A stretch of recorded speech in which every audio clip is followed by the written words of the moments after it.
Hello, good evening, and welcome to the Majority Podcast, Scotland's #1 anti-nationalist podcast. It's going out live on Twitter, Facebook, and YouTube. I'm the host, Mark Devlin, and I'm here with the co-hosts, Niall Fraser and David Griffiths. Hello, everyone. What do you think we'll be talking about tonight? Well, tonight I will be asking, when is a drive-through not a drive-through? I'll be talking I'll be asking, Mhairi Black launches an assault on the fabric of reality itself. Wow. I know it seems a bit severe, but yes. And I'll be asking, will Vladimir Putin listen to Nicola Sturgeon and stop the invasion of Ukraine? So that's all coming up. And what else we got for us, David? We've got a wee extra bit there. And of course, we've got Zoomer of the Week. We'll see you in a minute.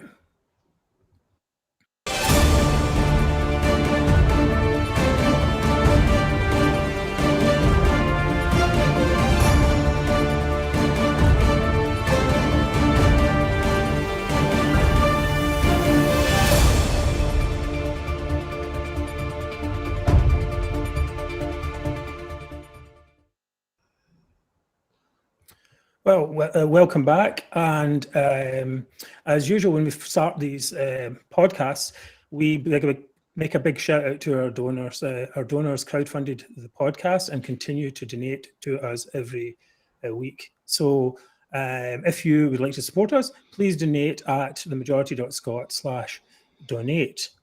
This week, we have lots of new viewers coming in, thanks to our friends at United Against Separation Facebook page. If you're coming from there, welcome. And Niall. Yes, you can supercharge the broadcast this evening. Like, share, comment. You can protect other people's sanity by sharing them the link. That's you're doing a service to people by sharing it. So please do help us out. Share it, like it, subscribe. And if you possibly can, do donate to us, because every single penny counts in this war.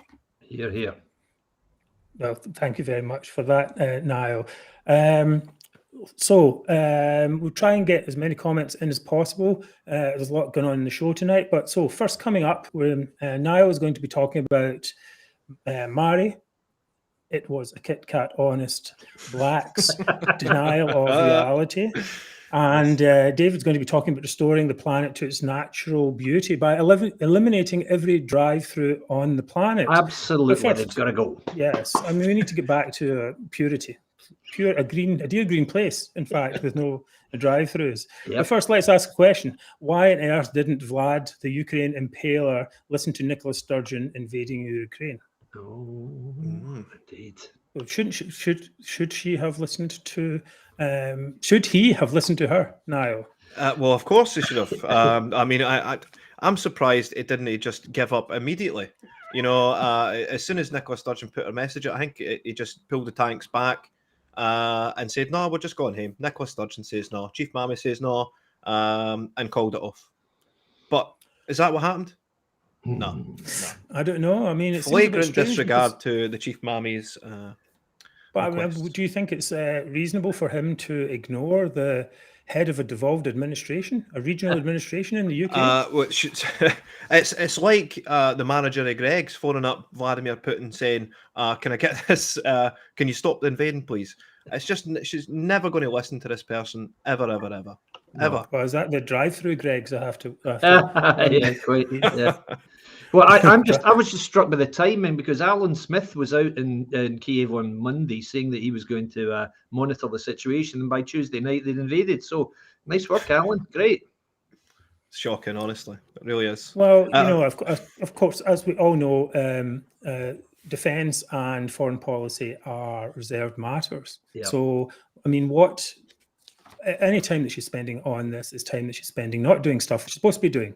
Like looking after our bins and the actual services we need, education and schools. So education schools are the same, and the police and what have you. Instead of, as we've talked about this many times, the virtue signalling administration. Yes. You want to virtue signal as much as possible, get in front of the TV, say stuff while not actually doing anything. Yeah. Yeah, they're just the party of talking shops, talking, not walking, scootering around and falling over. That's the party of the SNP. I mean, she does actually. She thinks of herself as a world leader.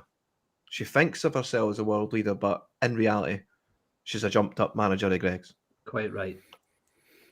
Yeah, I mean, well, she's leading us somewhere. She's leading us to higher drug deaths, disaster in services, and economic ruin. Well, you've got me there, Mark. You've got me. You've got me.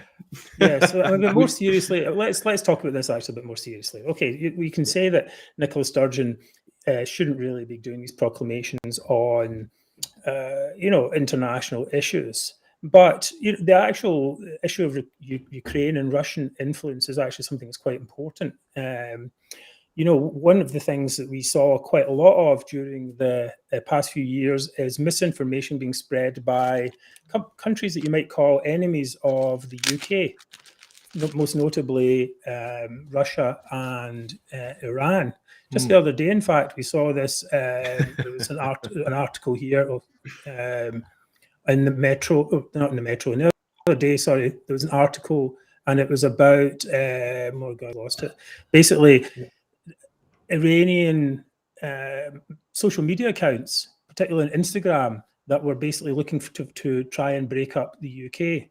And Facebook, now called Meta, had actually banned a whole load of accounts that were doing that. And, there was this post I had a second ago, which was Russia poses an immediate and urgent threat to UK national security. It says here quite clearly, long-awaited Russia report confirms Moscow did try to influence the Scottish independence referendum in 2014. Very interesting. So what do you think of that? I mean, you've been a victim of Russian disinformation? Well, how would you know, Mark? Indeed. How would you know?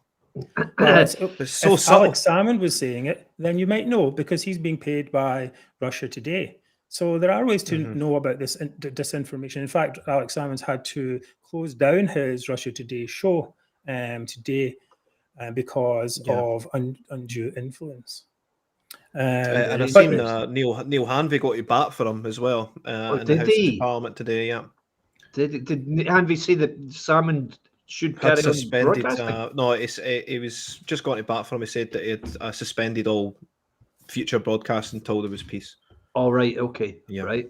Well, I think they're under this disillusion or delusion that that these large players on the world stage are actually kind of benign. Well, this situation is showing that that's not the case. But I think a lot of Scottish nationalists are really, are quite happy would be quite happy to take the money. So, for example, we see a lot of small countries in Europe. Montenegro is a good example that have taken money from China, for example, and then to do projects. In the case of Montenegro, it was to make a motorway, and only to find out later when they can't pay the debts that there are a bunch of small print. For example, in this Montenegro situation, Montenegro is a small country, of course.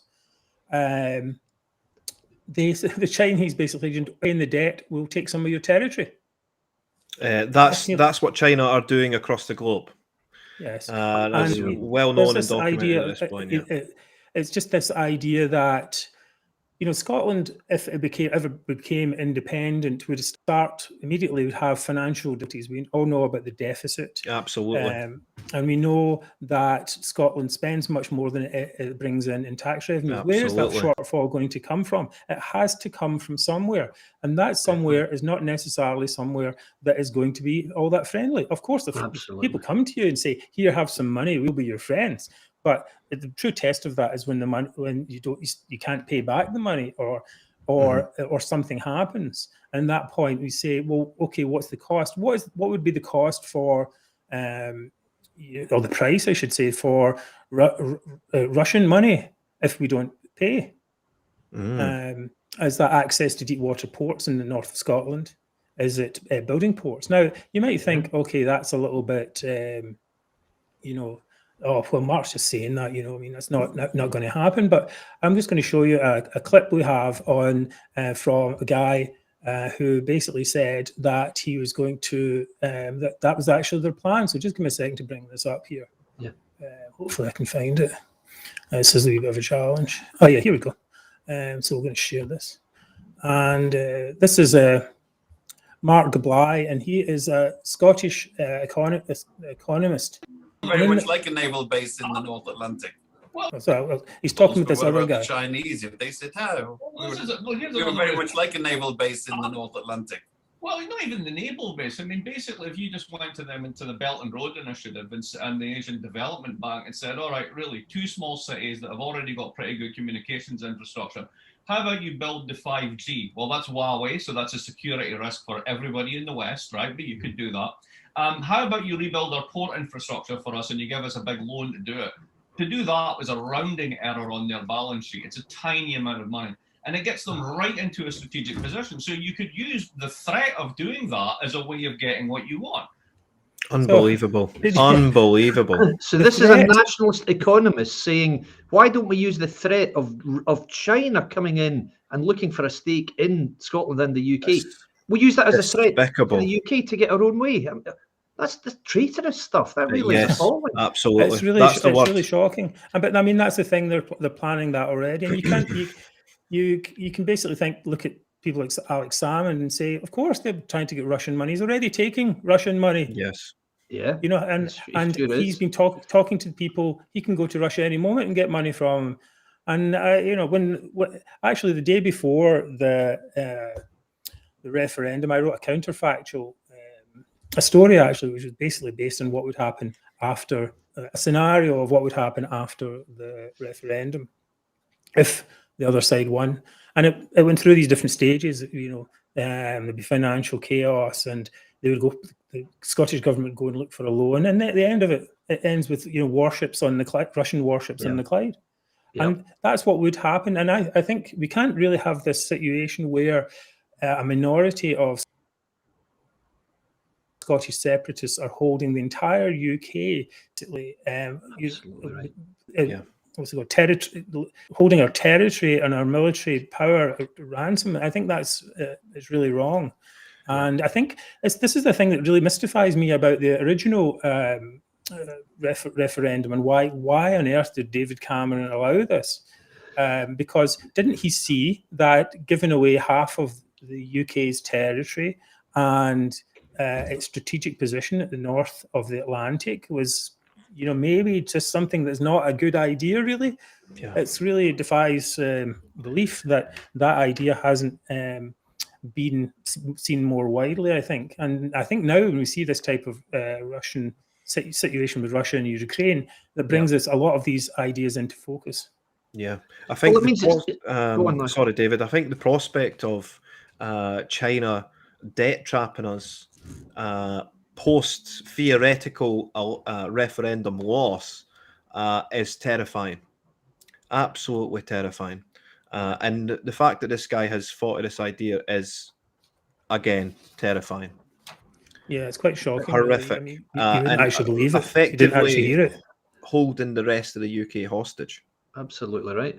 Well, I mean, I think that the events of the last few days have shown that this threat of war, the fact that you need a military defence capability is not just theoretical, it's absolutely real. Imperative. A lot of people are saying, if you look at how the situation's arisen in Ukraine agreed to give up their nuclear capability in return for a promise made by Putin that he wouldn't invade them or wouldn't make any territorial claim on them. So Ukraine played their part, and now Putin has completely torn that up. So I mean, the history of military conflict is full of broken promises and treaties, if you like, dissolved. And that's what's happened now. It's exactly what's happened now. But it just brings into stark focus the fact that you can't mess about with your military, your defence capability. You can't just take a chance. You cannot do that, because these people are for real, and there's a huge power. They're not nice guys. They are bloodthirsty, expansionist imperialists. That's what they are. Yes. Appalling. Yeah, we just have some good comments there. Peter Johnson, why did Blair think devolved assemblies would be a good idea? Wales and Scotland just in a mess. Peter Stewart Blacker says Russia, once Faslane closed or allowed to base their submarines here, it would leave Scotland defenceless. And please keep bringing your comments in, and we'll have a look at them. Yeah. Well, I think it's ridiculous. We shouldn't be gambling our territory and our defensive integrity, for a minority of Scottish nationalists and separatists. It's just really, I think that's the thing. At a certain point, you could say, if you look at it one way, I've said this a lot. If you look at it one way, Scottish independence, you say to someone, is Scottish independence a good idea? You go, oh, that sounds, it's like a noble cause almost. Yep. But then if you say, is breaking up the UK a good idea? And which is exactly the same thing. This is a good comment just come in. Entirely different. Absolutely. What would you rather see in our ports? British warships or Chinese warships? That's the reality of what this guy's proposing, this Mark Blythe. Yeah, it's really shocking. It really is. Okay, so moving on. We're coming up in a moment. We're going to talk about a dear green, quiet land.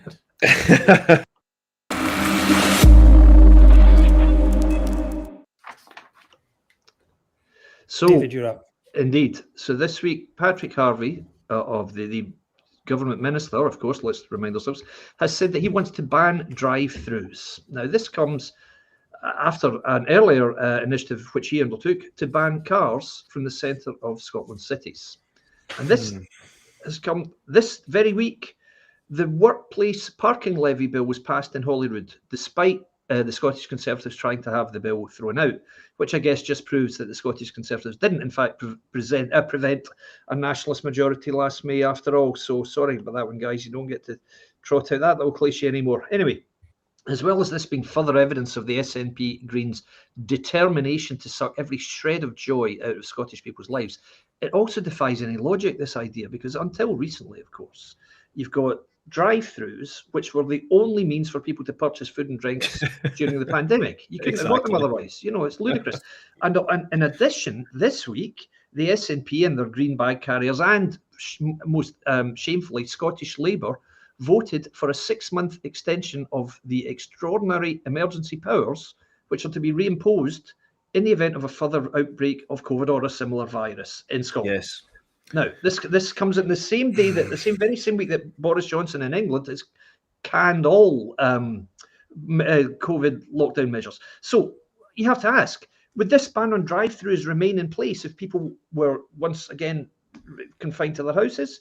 And would that mean that restaurants and cafes could not operate at all? What impact would that have on these businesses? So it's just more proof that the SNP and Greens are not only utterly clueless about business, which is self-evident, but they're also completely oblivious to the damage caused to Scotland's businesses by their harebrained legislation. Yeah. Now, worst of all this week, of course, I don't know if you saw this, guys, but the SNP Transport Secretary was asked in a committee yesterday by Liam Kerr, MSP. She was asked to clarify the financial projections which have been used in relation to the new car parking tax. And she was asked, you haven't done any modelling then? And she said, oh, no, I deny that no modelling has been done. But when she was pressed on it, she then said, but how can you model something that doesn't exist? She actually said that. Yeah. How can you model something that doesn't exist? Jenny, can I just let you know, the whole point of modelling is to project exactly the financial implications of taking a particular course of action before you take that course of action. You don't say, we're going to do this. What modelling? I don't know. Modelling? How can I tell you that? But to actually say, you can't model something that doesn't exist. It's staggering that nobody in the SNP knows what modelling is, but it appears that's where we are, guys. So it's a typical virtue signalling initiative. It's get yourself on the front of the papers. And as if there's no victims to this thing. Yeah, of course. But people, I think, first of all, people's happiness is a victim. That's the thing. We let go to drive-thrus, and it makes life easy. What's the issue next? Isn't it better going there than getting it delivered? By Just Eat. Well, of course, that's what they'll be after next. They say, well, you've got too many people delivering through Deliveroo, Just Eat, whatever it is, and that should be banned as well. And it comes down to this whole green idea that anything that's remotely joyful is to be banned. Someone described them and has described them as neo-Puritans. Absolutely. They basically And I feel it's almost like a type of religion where they're saying, okay, you must feel guilt at modern life, and if you follow us, then we will lead you to a green and pure land. And if you don't follow us, there will be a bad fire. Yes. Right. And that's exactly what they're saying. And it's the same to me as religions all through time. And they've been basically pushing guilt on people, make people feel guilty about their normal behaviors, and as if there's no victims. But as I said, victims, happiness is important for people, you know, and if you get your happiness from going to McDonald's once a week or twice a week or even more, or going to whatever drive-through there is, then that is important to people. And I don't think there is that. Is there a harm there, really? Mm-hmm. Oh, of course, there's a harm.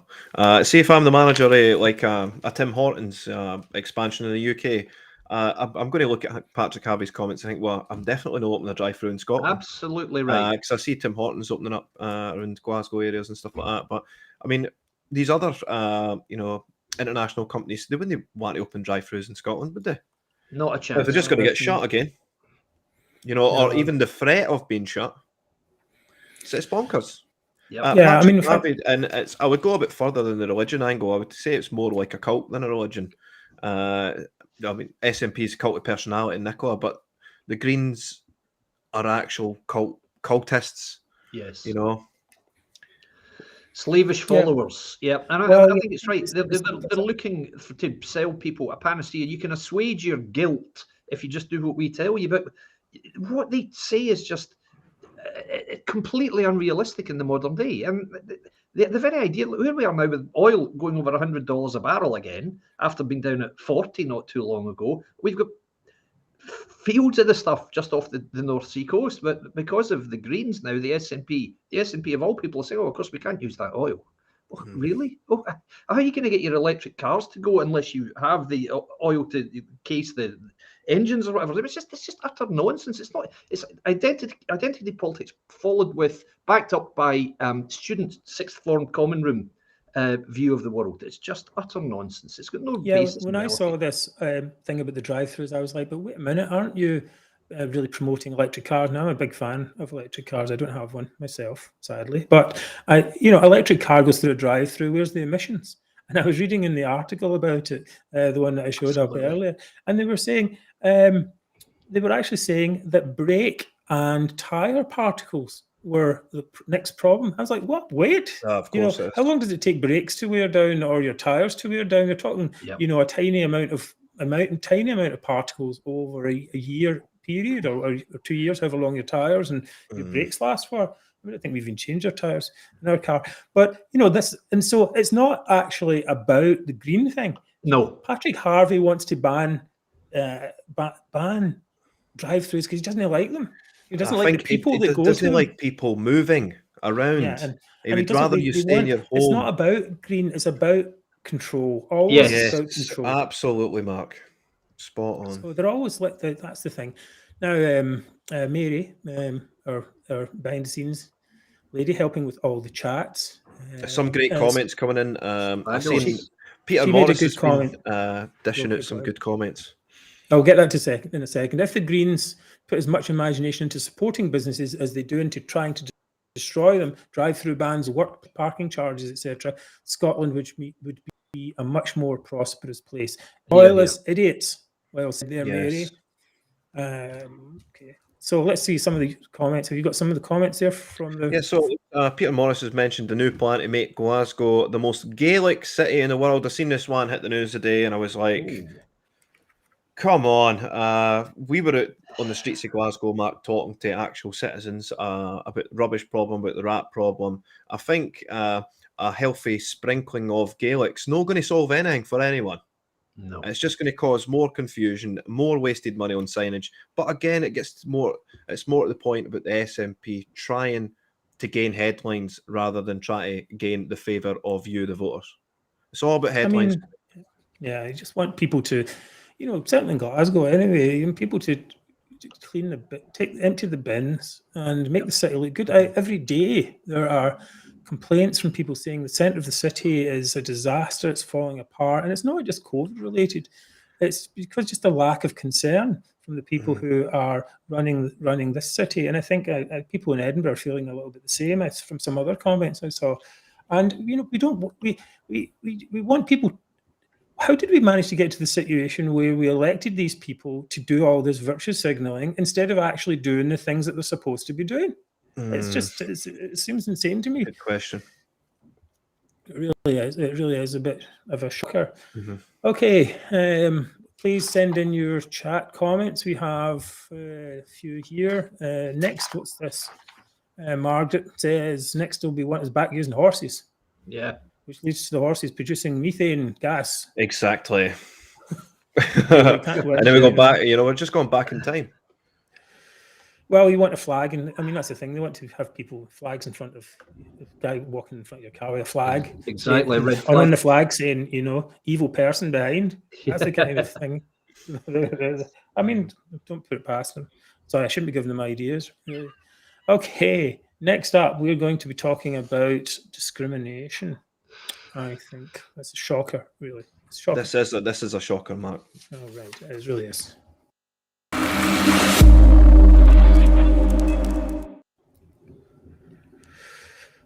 Right. Okay. Where are we? A few days ago, in the Houses of Parliament, no less, Mhairi Black dared to use a word that should not be said in polite society.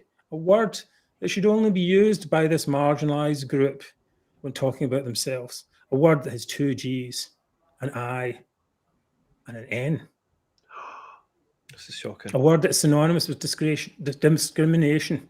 We are, of course, talking about gingers. Oh, yes, we are. Yes. I did steal that from Tim Minchin. It has the amazing song Prejudice on YouTube, which you should definitely have a look at. But when we're talking about gingers, of course, there can only be one person that can deal with this subject. So if you would be so kind to sort of cue up the clip for me, Mark. This week we had the severely and intellectually challenged Kit Kat eating Mhairi Black comparing intersex to gingers.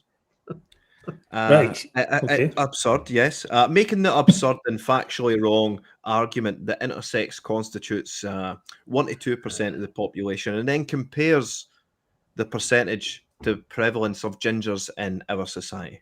So take it away, Mark, please. Is that individual identities are complex and multidimensional, but they are as much a function of the things we cannot change as they are of the things we can.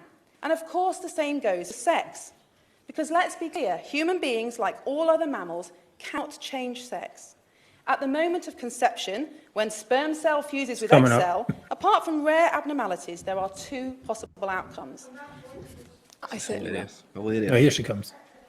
And I recognise the point that she's making, in that people often think that we have male and female. But the truth is that 1 to 2% of the global population is born intersex, which means they present characteristics of both sexes. But to put that in a perspective, 1 to 2% of the population are ginger. So is she telling me that she doesn't believe in ginger people? Intervention, and I do understand the point that she's making, which is why I said that there are these rare abnormalities. I think that's enough of that, Matt. All right, that's enough of that. Yeah, that's the look that we have. Yeah, see that look there? Yes. Yep. That's the look that we have after we heard that nonsense. Right. Great comment in there. Does anyone take Miss Black seriously? I think we'll definitely know. So not anymore. The woman in the committee meeting was about to make the same speech that I made, a speech that's based on the power of sight. The power of sight. We see that nature being male and female in every possible respect before she was rudely interrupted by a know-nothing Ned. Folks, intersex is a loaded political sort of catch-all term. I mean, the term that she was looking for was hermaphrodite, which occurs in around 1 to 1,500 or between 1 and 1,500, 1 and 2,000 births. Nowhere near the 1.2% that she's quoting. I mean, the preposterous statement is she's saying that she doesn't believe in gingers. I mean, these ginger people, do they actually exist? Who knows? We believe in you, Niall. hogwash. We believe in you. I believe myself as well. Absolutely. Thanks, man. Yep. You do exist. You're not a figment of our imagination. Well, it's a distraction. This is all a big distraction. Everyone watching this right now will be able to confirm the existence of gingers, right? Likewise, everyone watching this now will not be able to confirm the existence of 100 plus genders, because it's all constructed in people's imaginations. It's obvious that Black was trying to purposely conflate these entirely two different things. One is real and tangible on one side, and one is a figment of people's imagination on the other. And the truly horrible thing about this, right, actually, if you think about it deeply, what she's using and abusing a legitimate medical condition to enhance her warped, nonsensical gender identity arguments. It's really, really horrible. And to me, it would seem that Stonewall is the one that's pushing this. They're the hand in the puppet behind the SNP, or at least in one shape and fashion. You know, given the events of the last day or two, is it no time that we just shelf the whole critical gender stuff, shelf the critical race theory stuff, shelf the hurty words? In the absence of a crisis, we've actually invented a crisis. And now we've got a crisis in Ukraine. I think it's time to leave all this behind us and move on. What do you think, gentlemen?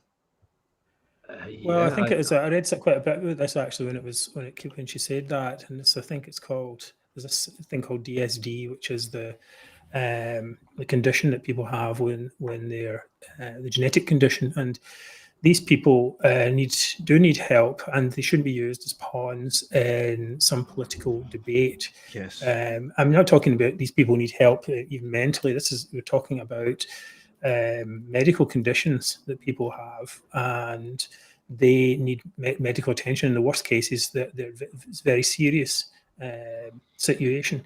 So to try and rope them into your rainbow coalition and trying to say that that's something that's important, it's something that supports it, I think is really wrong. Mm-hmm. So we see a lot of this. I mean, Mhairi Black is been. She some time ago she put drag queens into primary schools. That's right. And she seemed to think that was okay. Adult entertainers, I think we had this discussion the other day. We don't think adult entertainers' place is in the classroom, and so it's just a pattern. And I think again we've got actual serious issues out there, and she's out there comparing people with actually medical conditions to gingers. Is like, it's just defies belief, really. Yeah. It's shocking, actually. Yeah. Yep. Ridiculous. Yet more bottom barrel scraping from the SNP and the Greens. It always comes back full circle to virtue signaling, doesn't it? Yeah. Always. It's the fixation on virtue signaling. I think that's the way they attempt to get votes or attempt to look virtuous. Yes, indeed. Yeah. Well, you could do that. You've got the look there. You definitely. You were showing a lot of it. Yeah. Like a virtuous ginger. Slightly off camera. That's it. You have to look. If I exist or not. I mean, I'm going to have to go and check myself in the mirror just to make sure I'm not imaginary. Well, this seems to be the pattern. I wrote a tweet about this quite some time ago. It's the basic idea is virtue signal, get headlines, do nothing about it, wait a wee while, virtue signal, get headlines, do nothing about it. And they talk about this stuff like, oh, we're really friendly to to gay people and gender identity, or we're good for young people mental health. I mean, the waiting lines for the gender clinics and for the mental health clinics are stretched out to the years. Yeah. They're not doing anything to help people, but they'll stand up there and say, we proudly support you and wave a flag. Nothing, they're not doing that at all. It's really shocking. But unfortunately, young people do lap it up, and they think that's how politics works. It's a real problem for maybe us who can see through this scheme. It's not right at all. Indeed, well, that's what they do. The SNP will just bringing forward idea after idea after idea, particularly with the Greens. And when questioned on it, they'll just say, I'll take no lectures from you because you're a Tory, or Why should I listen Yes. to you because you back out Boris Johnson or whatever? It's always an ad hominem attack rather than anything dealing with the substance of the point being raised. Yes. So it's just that you don't get any kind of political debate in Scotland. Even Neil Mackay said it today. The tone of political debate in Scotland right now is pitch black, and he's absolutely right. Even though that's the only thing he is right on. Neil Mackay pretends he's not a nationalist while he votes SNP. Don't get me started. Oh, on that. That could have been the Zoomer of the week. That certainly could have been. Yes. Nationalists to pretend they're not nationalists. It seems to be a theme. While, of course, they're voting for, supporting nationalist parties, writing articles in support of independence. It's just, it's crazy. Really, laughable. It really is laughable. Coming up, wait a minute. What time is it? We've done all our main segments, I think. Yes, we have. So it's time for Zoomer of the week. Yes, let's go, Mark.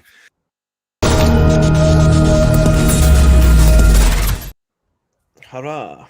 Right, now I think actually you're going to be first this time. Why not, Mark? Why not?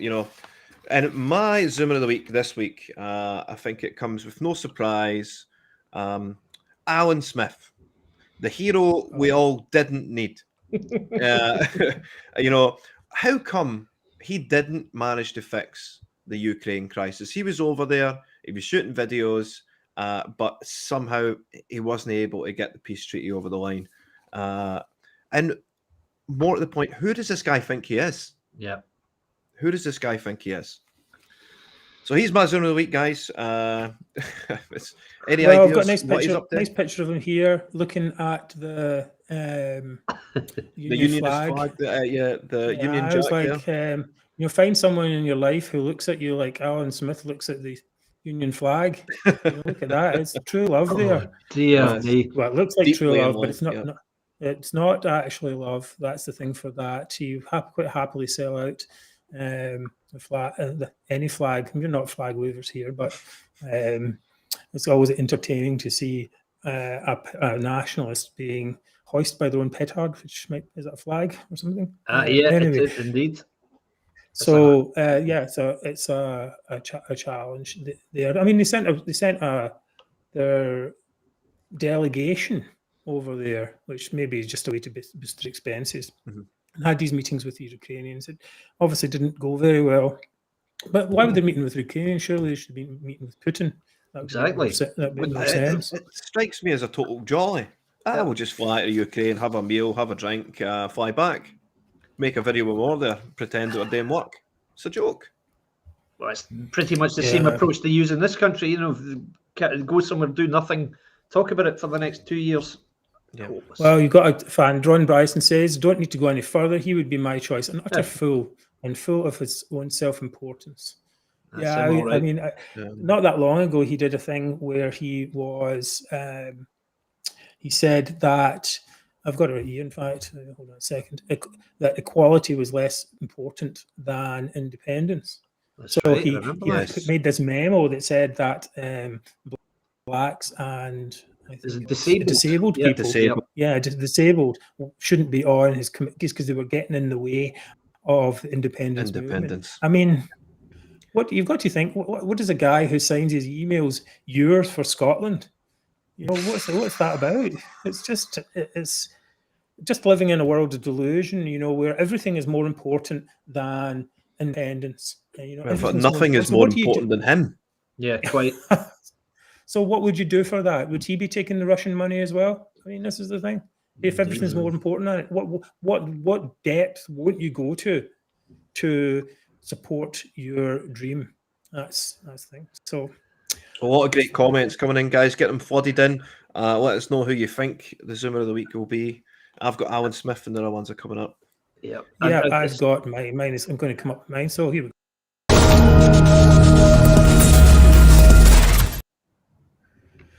Well, the other day there was an article on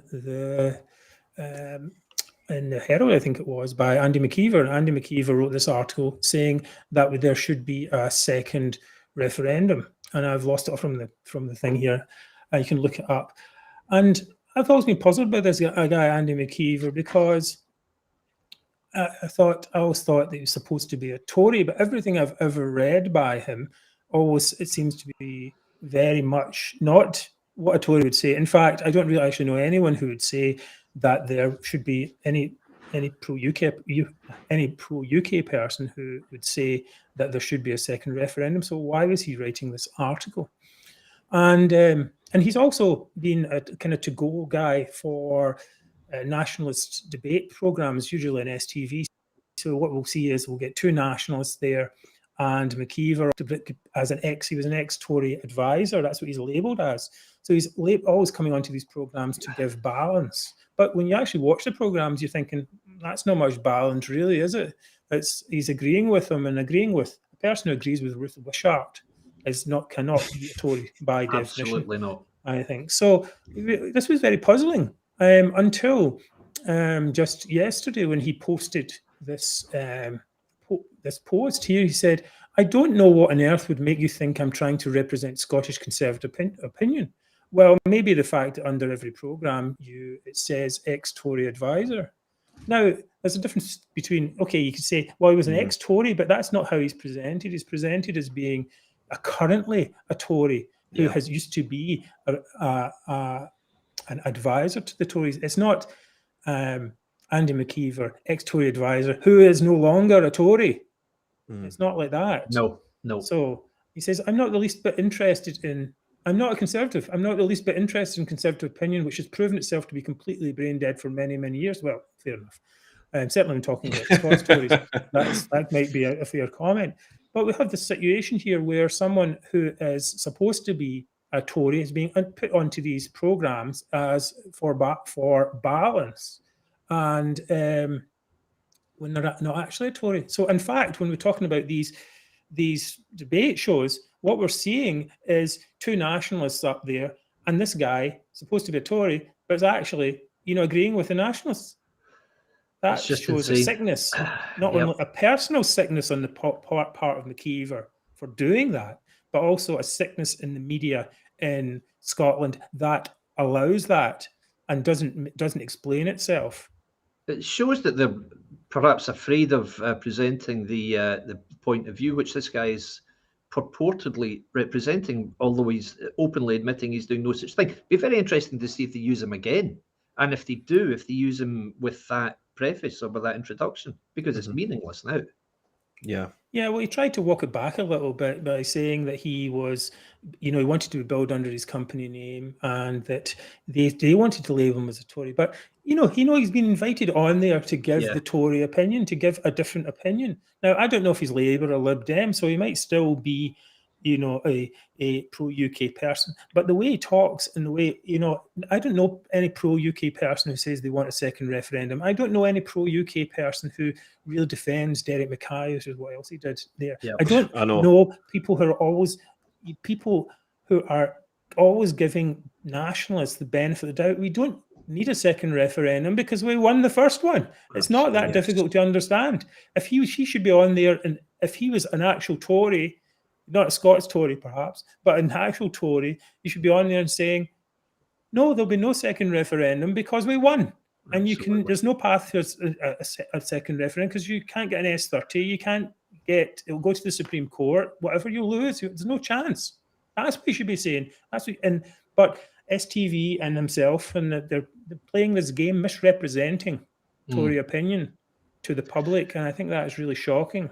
But it's just yet another example of the independence industry being stoked, isn't it? Because we know there's no real path to an independence. There is no path at all, as you rightly say.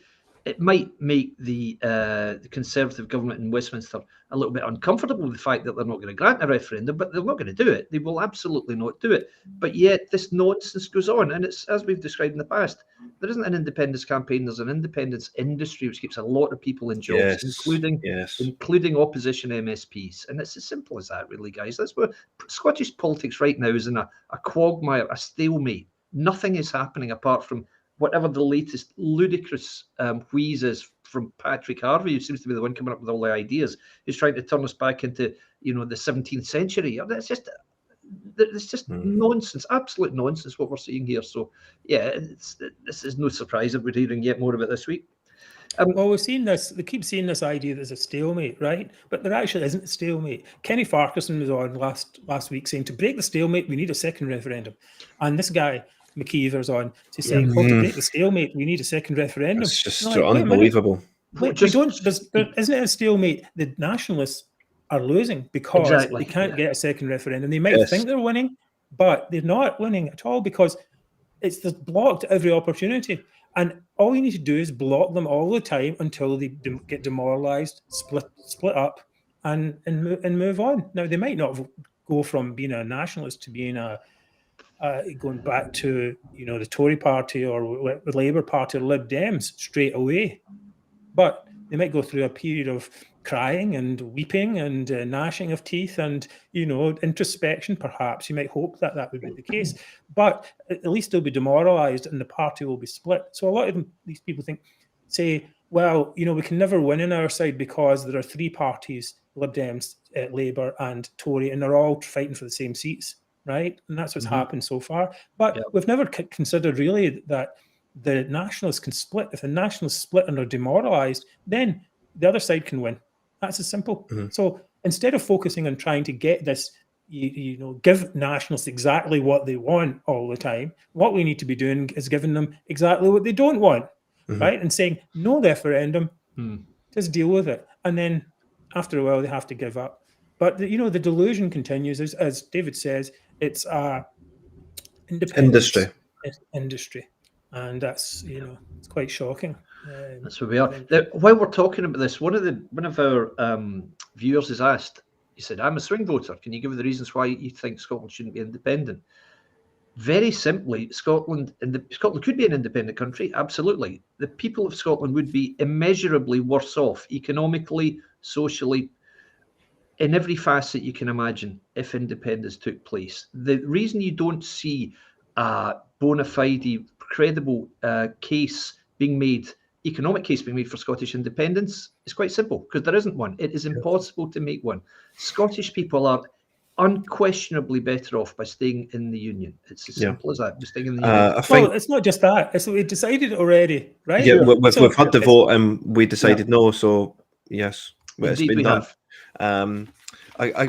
Scotland is a country where I think more than half of the population is receiving some form of benefits, some form. So day one independence would sink. Day one. Yeah, but a lot of people try and make this economic argument, and I say to them, well, we've had that argument. If London's making all the money, right, in the UK, I mean, should they be independent? No, absolutely. I mean, if they said London's going to declare independence because we're carrying you lot because you're a bunch of freeloaders, then people would say, well, you're a bunch of greedy bastards. Exactly. That's what they'd say. And that's basically what the nationalists are saying. Oh, we're going to cut the lines, take all our oil and our water, and it's going to be our stuff. And you're like, well, that's pretty greedy, isn't it? Yeah. Well, the precedent's been set. Sharing, is it? London can say the precedent's been set by you people because there's been a material change in the circumstances facing Londoners because we voted by 60% to 40% to remain in the EU. So on that basis, we want to be independent. See you guys, we're off. That's what the SNP say. The thing is, we've had enough of this. I think we've had, after Brexit and all that, we've had enough of all this division. And certainly when we see what's going on in the world today, we need to be actually saying, look, this is what we've got, and supporting each other, and instead of trying to break ourselves up and let dangerous outsiders in. I mean, it's as simple as that. We have a comment here from Heavenly Malbec, of course, we know on Twitter. Lord, yes, Maciver gets my vote. Been parading about as an ex-Tory comms guy and pocketing the cash.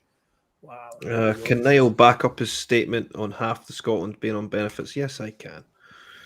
Yes, well, if you're looking for arguments to stay in the UK, first look at your neighbour, and most likely they voted to remain in the UK. So let's start there. Moving on, I still have some more. We have our final nomination. Our final nomination for Zoomer of the Week is someone I've nominated previously. Hold on, no, you've got to do the graphic first. Oh, sorry.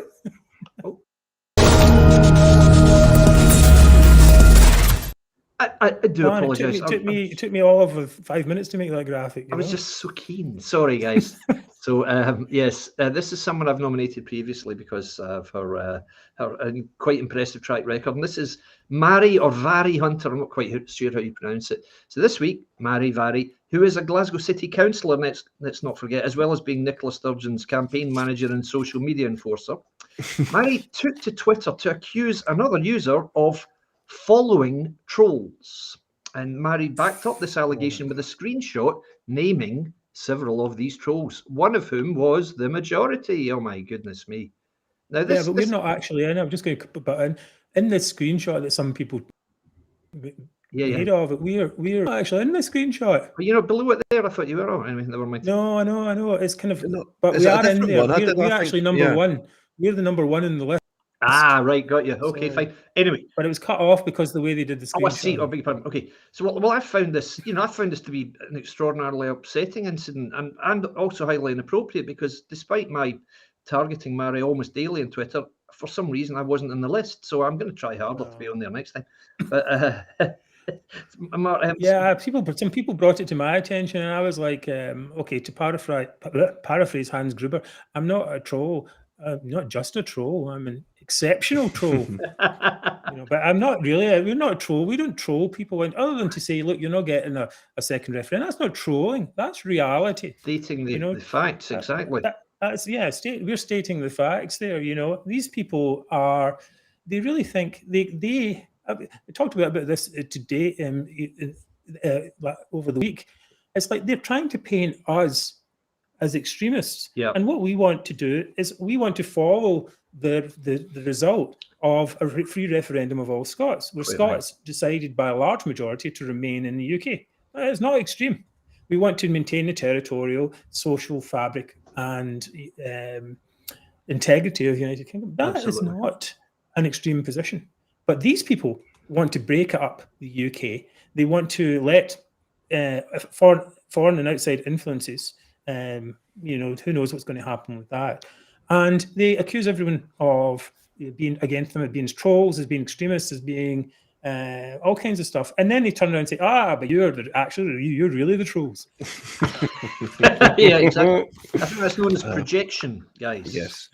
Just as a wee segue, Dave Daniels asking for evidence that more than half of Scots, so 52% of households in Scotland are on receiving benefits. 52% according to Statista. There you go, Dave. There are your statistics. Thank you, and you're welcome.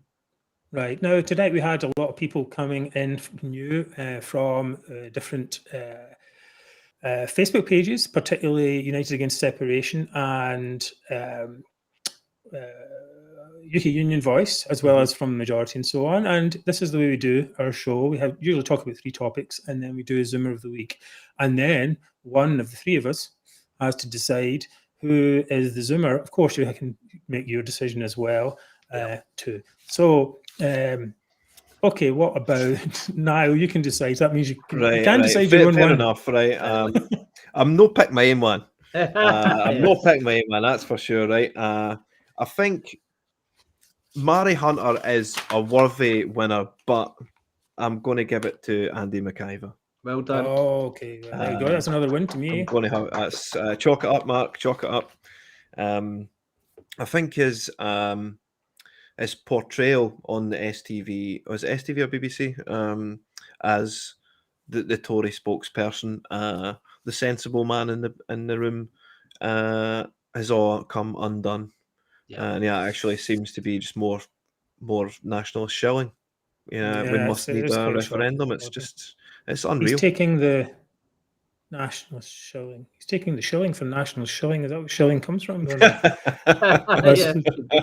Maybe that's how it works. Okay, so we've got quite a big discussion, I think, going on in the comments on our various pages. People replying to Dave about his comments on the who's on benefits and not. And I mean, it's a basic argument. Like in fact, even Pete Wishart said that the other day, didn't he? He said that we need the strong shoulders of the UK to support whatever it was he was talking. It was a bit of a Freudian slip, but that's the point. We have a country that we do share resources, we share history, we share all kinds of things. We're intermixed, We're not a union. We are the result of a union. Absolutely. So we need to make as much advantage of that as we can going forward and stop trying to let the minority of people try and break that up. Can I say just this, Dave, if you're still watching, I hope I was wrong. I mean, I really do hope less than 50% of the population of Scotland was on benefits. I wish that, but that's not the case. I'm on your side. It's just, we just need to better our country, but it's not going to come with mistruths. Yeah. That's not going to happen. We can't possibly fix anything unless we know the truth. Yep. And on that note, we're going to start the wrap up for the show. First of all, a big thank you to Mhairi, who has been doing all the comments. And here she is. Well, hey, Mhairi, well done. Hi, Mhairi. Well done, Mhairi. Thank you. Thank you. How was it tonight for the comments? Oh. Very good. Oh, Okay, you sorry. can't speak, Sorry, I didn't realise that was actually on. We've had hundreds of comments tonight, so Brilliant. just going through them. Hope you've enjoyed the selection. Okay, great. Thank you very much. And we've got a new thing from Niall. Yes, I'm issuing homework this week, guys. Homework this week. So we're going to have a meme competition. Anyone that wants to come up and create an anti-Sturgeon and anti-SNP meme, someone that makes us laugh the hardest will win. So I want probably go with three submissions, and then we'll go for there. We'll broadcast them live. We'll show them in the show. We'll show them in the show next week. Anyways, as well. So I'd like to thank donors for supporting the podcast. We're now at number 12. Next week is lucky 13. So thank you for being with us all this time and for supporting us. If you'd like to help support the podcast, go to the Majority site and click the donate button and put some cash in there. It's very welcome. Everything we donate is used for the purposes of beating back toxic nationalism in Scotland. Right. A big thank you again to our partners, distribution partners, you can call them, this is a bit fancy, in UK Union Voice and United Against Separation, and the other pages and people who support us. So, and all you lovely viewers watching right now as we speak. Thank you all for your comments. It's been wonderful. Rita Johnson, yes, we are winning the war. Absolutely. We're winning. We're winning. We're winning.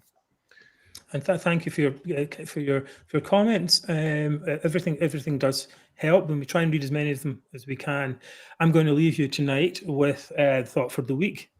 If you're not angry, then you're not paying attention. There's a lot to be angry about. So get motivated, watch the show, tell your friends.